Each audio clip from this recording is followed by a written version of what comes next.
my name is Callie, and over the years I have grown to love paddleboarding.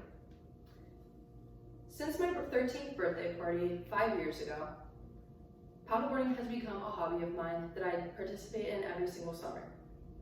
For my 13th birthday party, my mom and I selected the Hoover Reservoir to be our first place to try paddleboarding. It is located in central Ohio and had calm waters, which was great for beginners. For my party, I decided to take my mom, sister, and a few friends of mine who had also never tried out paddleboarding before. While it was a learning curve, it was very, very fun with the help of an instructor who taught us how to paddleboard prior to getting on the water.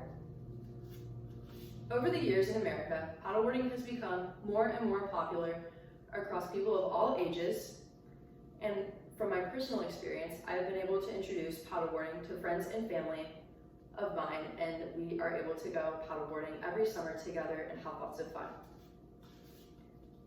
If you have never heard of paddleboarding before, you may be wondering what exactly it is. Paddleboarding, also known as SUP, which is an acronym, SUP, for stand-up paddleboarding. It is an outdoor water sport that is entertaining, fun, and easy for all people. Most people have a preconceived assumption that paddleboarding is very, very difficult and very similar to surfing. However, while it is similar because you have a board on the water, it is nothing like surfing at all. It is definitely much easier than surfing, I can attest from personal experience. There are also various bodies of water where you can try this water sport. The most common are oceans, lakes, rivers, and reservoirs. Personally, I have tried out all of these locations, and some are significantly easier than others. According to Gilly Sport, a SUP expert and outfitter store, says that paddleboarding came to America in the early 2000s. At first, it was only participated in by surfers as a form of increasing their endurance and balance.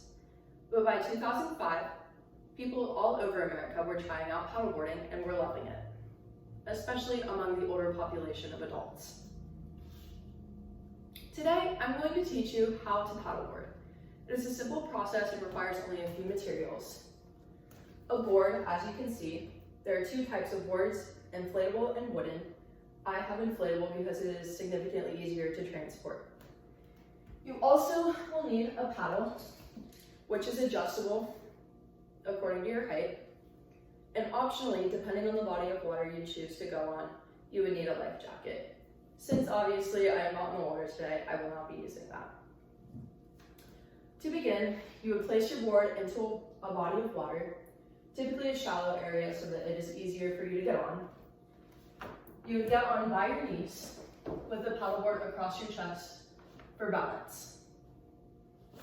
You would put the paddle onto the board, stick your toes out onto the board while still being on your knees, and then slowly walk up, your feet shoulder width apart, and stand up slowly, again with the paddle across your chest. Then take the paddle and move the paddle through the water in this motion. Small circles, sort of. It's as easy as that. Just a few materials and a short, simple process that with time and patience, you will learn how to do very quickly. The best places to paddleboard, as I mentioned before, are oceans, lakes, rivers, and reservoirs.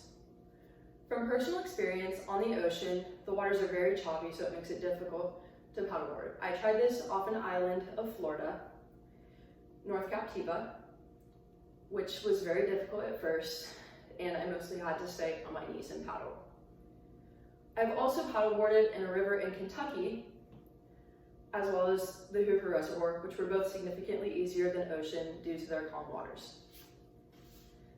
According to Green Water Sports, another SUP expert similar to the one previously mentioned, they say that the ocean is often unpredictable with rough and again, choppy waters, so paddleboarding is often done only by experienced individuals here. Freshwater bodies of water are commonly used for beginners to learn balance, since lakes are much more forgiving than ocean waves. Overall, paddleboarding is a great way to get exercise in, especially during the summertime and warmer months. while also being able to relax and relieve stress. If you ever have the opportunity to try out paddleboarding, either by yourself or in a group of people, I highly recommend it. It is very fun, easy, and available to anyone of all ages. So I definitely recommend that you try it. Thank you.